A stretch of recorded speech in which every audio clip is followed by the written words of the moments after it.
കടൽ മണൽ ഖനനത്തിനെതിരെ RSPയുടെ തീരദേശ ജാഥ. RSP കേന്ദ്ര സെക്രട്ടേറിയറ്റ് അംഗം NK പ്രേമചന്ദ്രൻ MP നയിക്കുന്ന ജാഥയ്ക്ക് നീണ്ടകരയിലെ ഫിഷിംഗ് ഹാർബറിൽ സ്വീകരണം നൽകി. തീരദേശ ജാഥയുടെ സമാപനം ഞായറാഴ്ച വൈകിട്ട് ശക്തികുളങ്ങരയിൽ നടക്കും. കടൽ മണൽ ഖനനത്തിനെതിരെ RSP കേന്ദ്ര സെക്രട്ടേറിയറ്റ് അംഗം NK പ്രേമചന്ദ്രൻ MP നയിക്കുന്ന തീരദേശ ജാഥയ്ക്ക് നീണ്ടകരയിലെ ഫിഷിംഗ് ഹാർബറിൽ സ്വീകരണം നൽകി. തുടർന്ന് നടന്ന സ്വീകരണ യോഗം RSP സംസ്ഥാന സെക്രട്ടറി ഷിബു ബേബി ജോൺ ഉദ്ഘാടനം ചെയ്തു.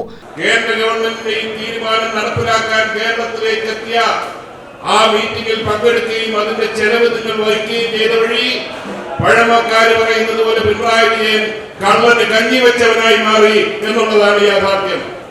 ഇതിനെയല്ലേ കള്ളന് കഞ്ഞി വെച്ചവെന്ന് പറയുന്നത്? അതിനുശേഷം ഒരു വ്യവസായ വകുപ്പ് സെക്രട്ടറി ഒരു കത്തിൽ ഒതുക്കേണ്ട വിഷയമാണോ ഇത്? അടിയന്തരമായി സർവകക്ഷി കേരളത്തിൽ വിളിക്കണ്ടായിരുന്നോ?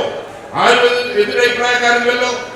സർവകക്ഷി വിളിച്ചു ചേർത്ത് കേരളത്തിന്റെ വികാരം നിയമസഭ ഒരു തവണ കൂടിയല്ലോ. ഇന്നലെ നാളെ മുതൽ തിങ്കളാഴ്ച മുതൽ വീണ്ടും കൂടുന്നു. എന്തേ കഴിഞ്ഞ നിയമസഭാ സമ്മേളനത്തിൽ എന്തേ നിങ്ങൾ പ്രമേയം അവതരിപ്പിച്ചില്ല?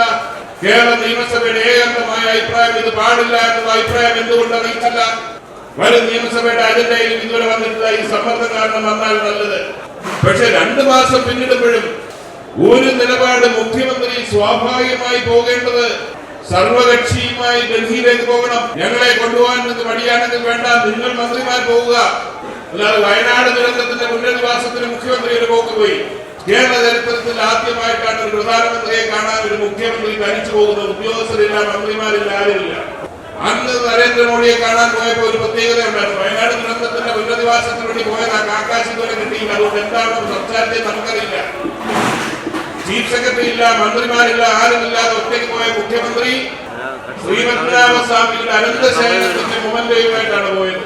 ഒരു കമ്മ്യൂണിസ്റ്റ് മുഖ്യമന്ത്രി ഒരു മതചിഹ്ന മൊമെന്റവുമായി പോകുന്നതിന്റെ അതിലേക്ക് ഞാൻ കടക്കുന്നില്ല. എന്തിനു വേണ്ടിയാണുള്ളത് നമുക്ക് പിന്നെ ചർച്ച ചെയ്യാം.